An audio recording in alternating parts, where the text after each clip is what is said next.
Good evening, everyone. I'm Monica. I work at Booklyn, and I'll be your host tonight. Whew. Tonight is hot, and it is the final episode of my favorite book. That means that this is episode number 18, and I have got all the feelings about this because I have loved this program so much. I am so sad to see it go, but I am so excited to end the program, or maybe just for now, we'll depart from the program with Leopoldo Bloom, who is a fantastic artist, a dear friend of Booklyn's, and I can't wait to introduce you to him. Before we get started, I want to acknowledge, as usual, that the land from which we're broadcasting is part of the traditional territory of the Lenni Lenape people. Please join us in acknowledging the Lenape community, their elders, both past and present, as well as future generations. Booklyn Inc., who is the creator of this program, is a nonprofit organization located in Brooklyn, New York. We are celebrating 22 years of promoting artist books and art as primary research materials and tools for social justice. We distribute work by artists and organizations within the academic market. We also host workshops and exhibitions, and we publish books and archival box sets. We are really excited to be doing our first serialized online program, My Favorite Book.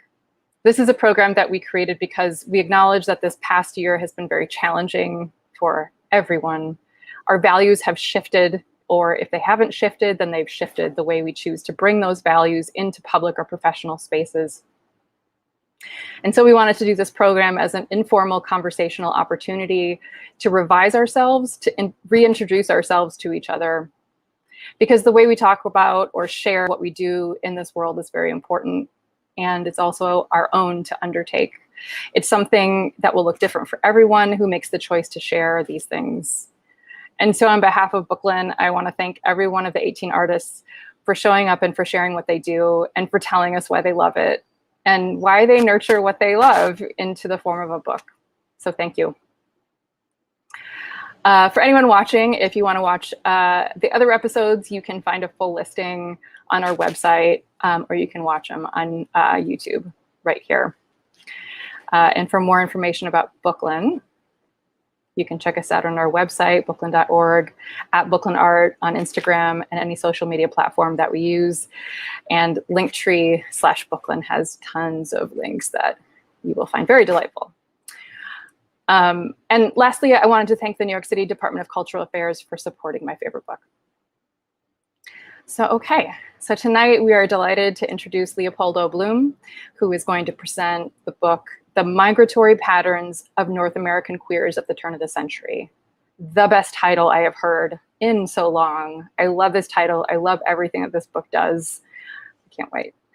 I'm going to read a brief bio of Leopoldo's, and then I'll hand it over to him. He'll talk for about 15 minutes, and then we'll do a brief Q&A. So for all of you who are on YouTube Live right now, please put your comments and questions in the chat, and I will give them to Leopoldo.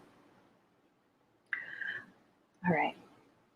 For over 20 years, Leopoldo Bloom has been creating visual memoirs that document his life as a transgender artist on the margins. His photographic-based work deal with his experience of cultural exile and the contemporary sense of place as it relates to queer identity. His first memoir, How to Transition on 63 Cents a Day, is an unbound book of postcards that challenges the current fad of placing queer lives in traditional narrative mediums.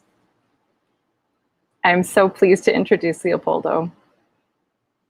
Hi, Leopoldo. How are you tonight? A little sweaty and warm, but otherwise okay. So tonight, oh, you were about to say something?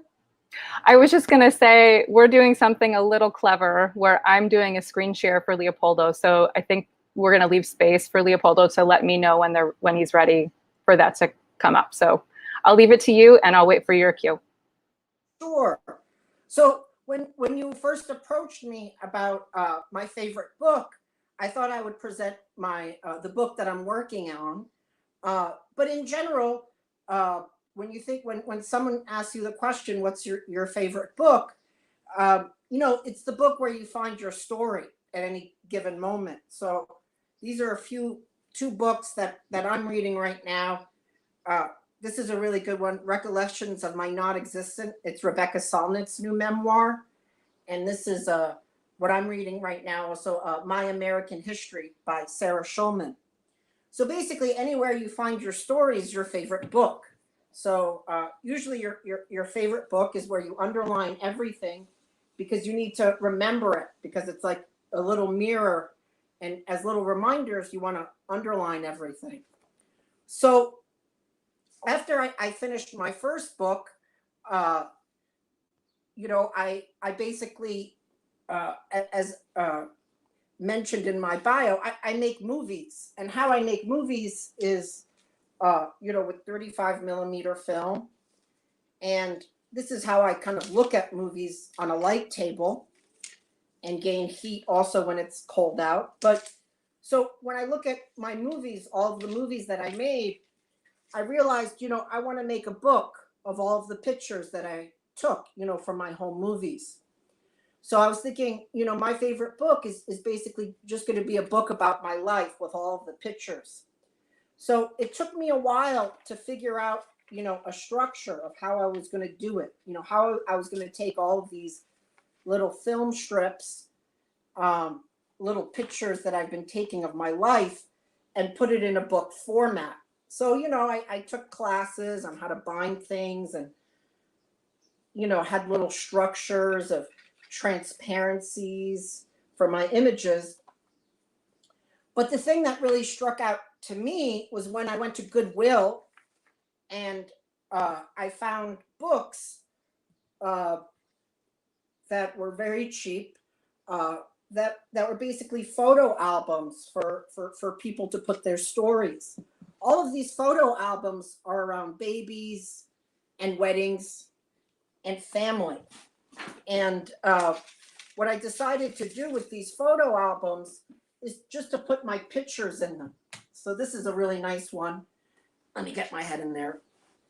So what I began doing, for in the start of the migratory patterns of North American queers at the turn of the century, was I decided that, I was just going to put my images and stories in other people's kind of pre-made books, just because they were bound and cheap, and from Goodwill. So they were easily accessible. And then, what I started kind of realizing was that, what if there was a book with templates, actual kind of narrative templates that kind of, instead of describing, your family tree, or perhaps a baby being born, or the position that you have as a domesticated partner, what if there was a book that described your life in that way? So I decided that, in addition to making, an album with my photos, that I was also going to, kind of at the same time of making my book, writing my kind of travelogue and migration narrative, I would also write narrative templates for everyone else to fill out in the process. So that kind of started me along this kind of roadway to what I've been doing with the Migratory Queers project. So right now, what I'm basically doing is, I take my photos, I kind of combine them with pictures and text. And what we could do right now is, Monica, if you want to start the slide presentation, we can go into some of the kind of book dummies that I've been making. So the first couple of slides, they're just, you could just, I guess, scroll through them. These are just images from my past work. These are all of my films. I guess for the first 10, 15 years, I've been working in experimental film, and these were all of the image, my images kind of come from, that I have been blowing up and printing on transparencies.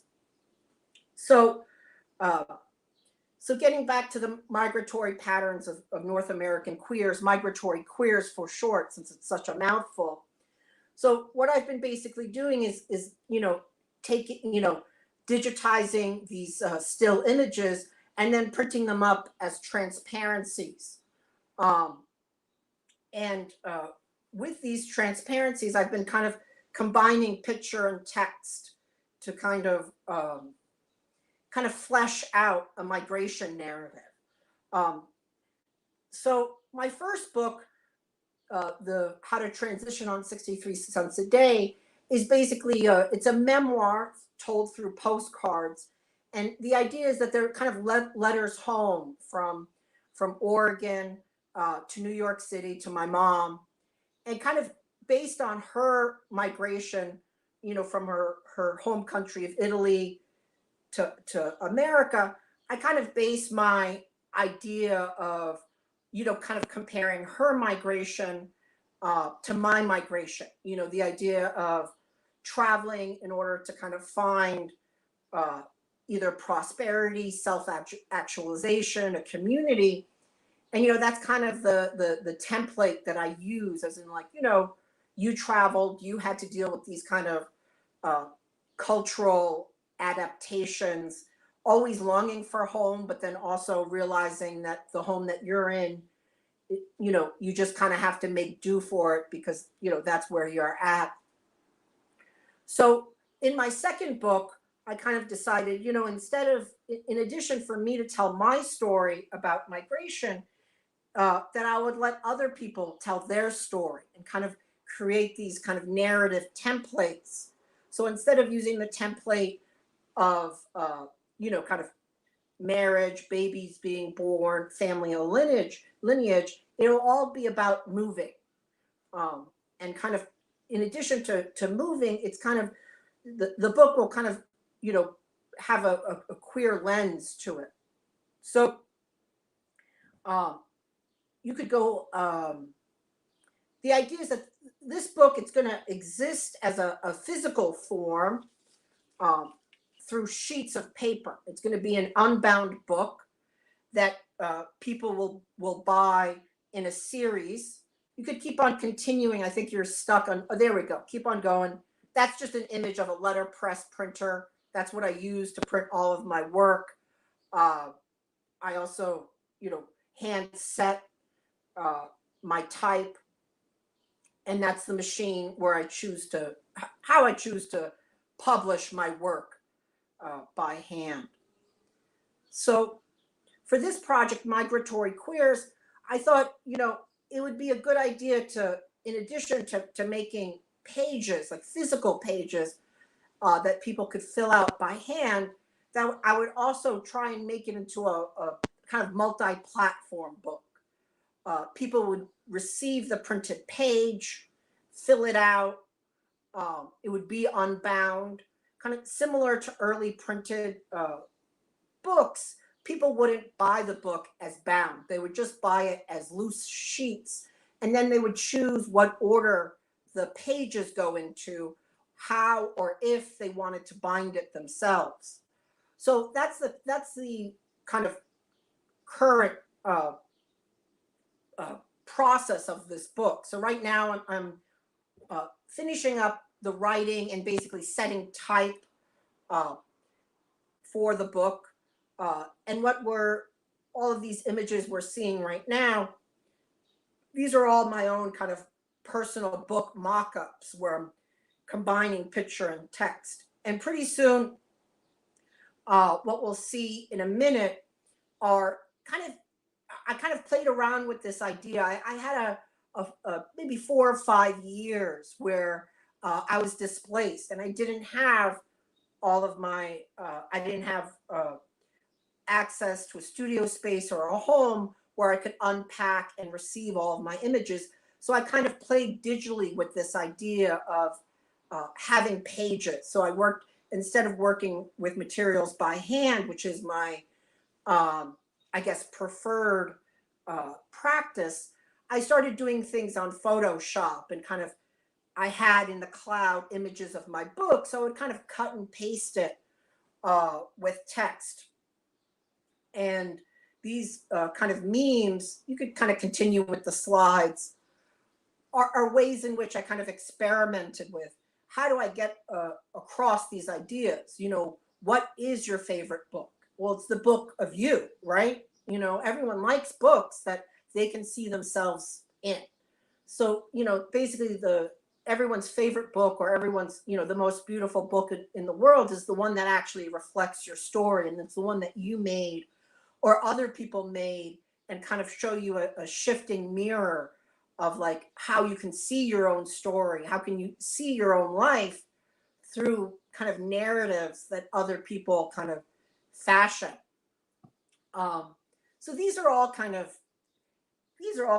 I guess, digital mock-ups. They're not, I'm not going to actually print all of these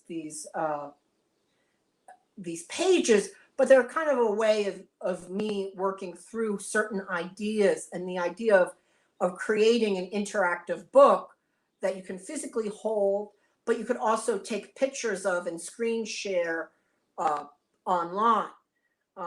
You know, the idea of Facebook, of Instagram, these are all basically similar technologies from the printed words that people are kind of, instead of taking pictures, printing them and putting them in the album and presenting it to people as this is my life story, people are just using that venue, I guess, that medium online.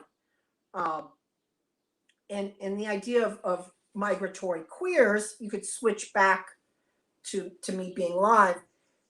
The ideas of migratory queers is that you would be able to, instead of sharing stories online, you would be able to take these pieces of pages. Let me get to a couple ones. You would be able to take these pre-printed kind of narratives and put them into your own either memory scrapbook that you bind, put your own images in, and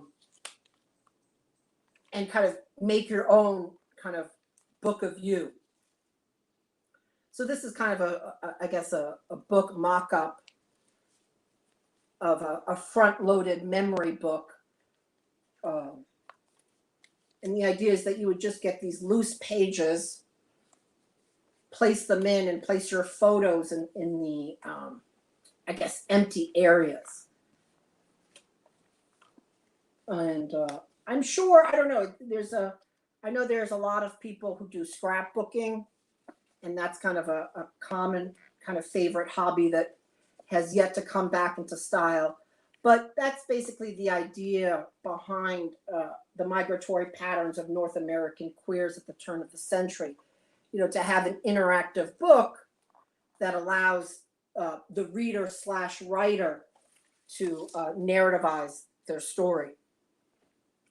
So I think we kind of went over a bit, 15 minutes, but if we can always go to, I guess, questions right now, if anyone has any questions about any of my work or the project.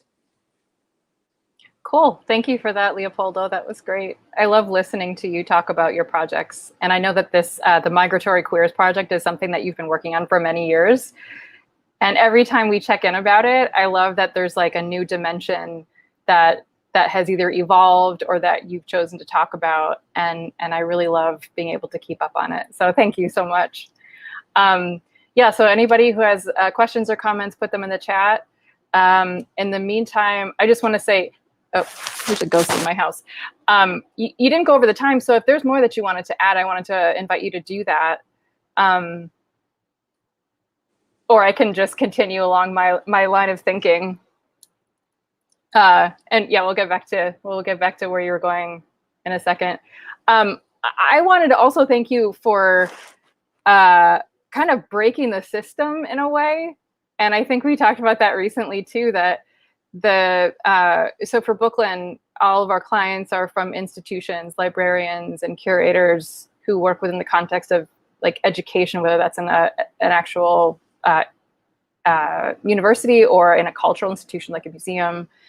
And the idea of doing participatory editions to the work, to the books that we're distributing is such a great way to break the system, and it gives us a lot to have to consider. And I want to just say how grateful I feel that you've brought this to us as a challenge. And I see part of that challenge, although not as much, and maybe that's just in hindsight, with your How to Transition on 63 Cents a Day. This is a book that is not unbound, I guess, but it's bound by a film canister. And it's a book in pages that are postcards, and the story is told through correspondence. And in fact, we were talking with another artist on my favorite book a couple nights ago, who also chose to tell the narrative through correspondence. So anyway, that was something that I think we're more receptive to, perhaps because of this work that you brought to us. But I really appreciate how you kind of break the system in a way. And I wondered if you could talk about that, whether you would even see that as an ambition or as an outcome of the work that you do. You've mentioned that you do filmmaking. And so it's possible this is, from the perspective of a filmmaker, how you approach the process of artist bookmaking. But I guess something sort of maybe blockheaded and obvious to say is, you make artist books, you don't bind them in a way, you don't use pamphlet stitch specifically to like create your object. What is your approach or vision, if you have that concept, when you approach a project that is going to manifest as an artist book? Well, so I'm an experimental filmmaker, and so the big caveat to there is that I don't believe in narrative filmmaking, and I was never raised to believe in narrative filmmaking. And the reason that I do so is not because, I think feature films are a bore, and that pre-recorded script is the most unrealistic, way to reproduce life. It's basically, experimental filmmaking is just a way of taking this really kind of commercial medium and making home movies with them, right? And in a non-linear sense. And what motivates me in making experimental films is that my films are, for me, they're more realistic than a script. They're more realistic because they don't have a structured storyline. So when I approach my books, it's really it's not so much like, how do I break the system? But, it plays a little bit to this idea of, traditional narratives weren't meant for my life, and I never found, there's a whole history of experimental filmmakers and queer artists, who didn't make narrative movies. And they didn't do that because, they weren't employable. They did that because there wasn't language. There wasn't this kind of way. There were no words, right? So it kind of harkens back to this idea of like, how do we, as queer artists, use this kind of modernist approach to media and abstraction to tell our stories that don't have storylines, that don't have these kind of, pitches that you can make in an elevator speech, that are kind of like these kind of loose, impressionistic works of art. So, as an experimental filmmaker, I don't think in book arts, and that's always funny because every time I teach film, I always have other people being like, I want to make a movie. And, I don't think in book arts. I think in images. I think in the kind of this very nonlinear way. And when I make books, I just think about, when I read, I'm always looking for a story, my story, that I don't know what happened. I don't know how it fits in.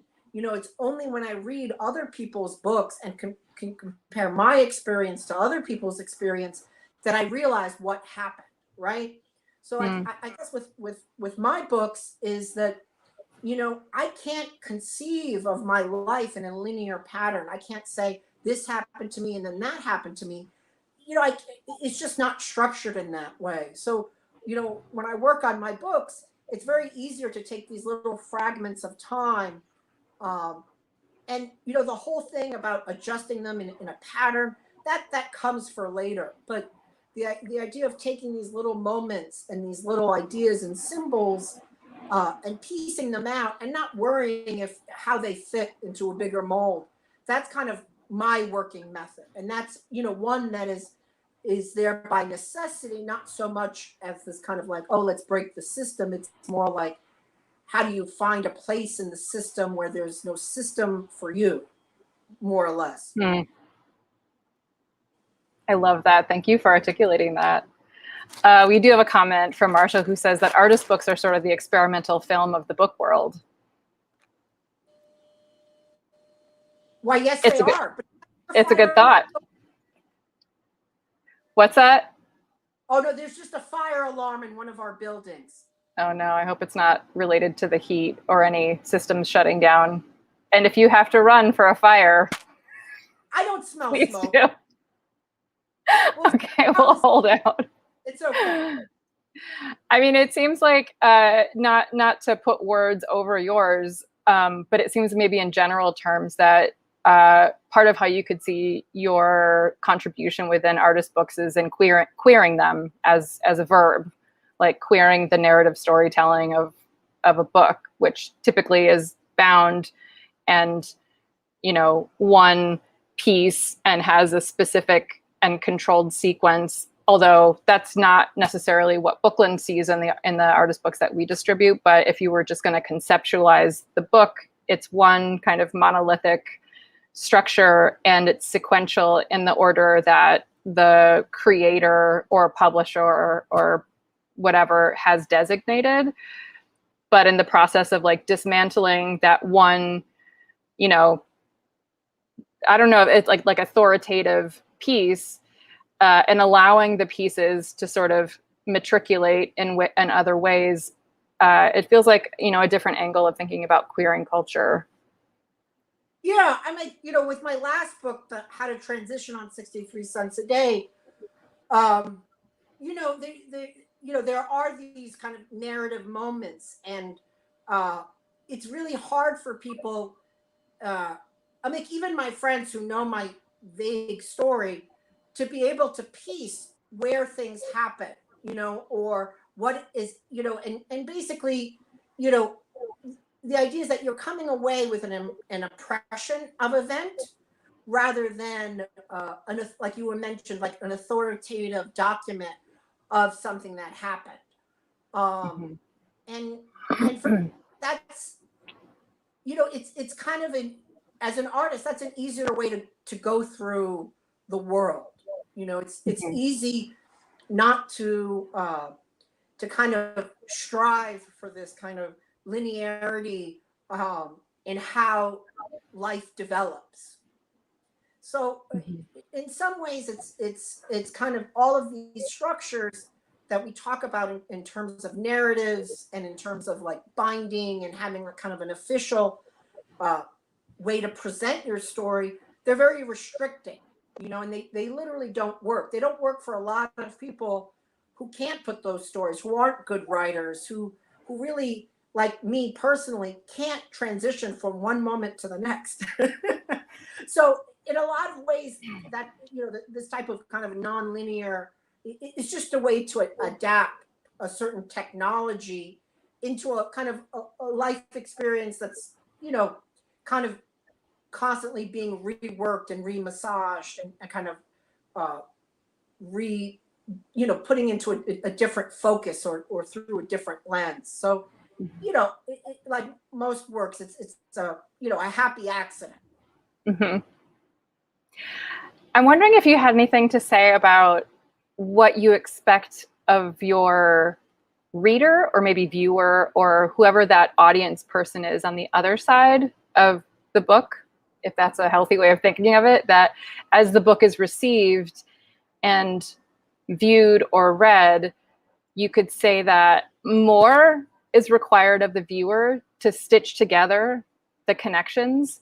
And it's fortunately something that as humans we're programmed to do, is to, you know, find the two objects or the two images, and our brain will want to make relationships between them.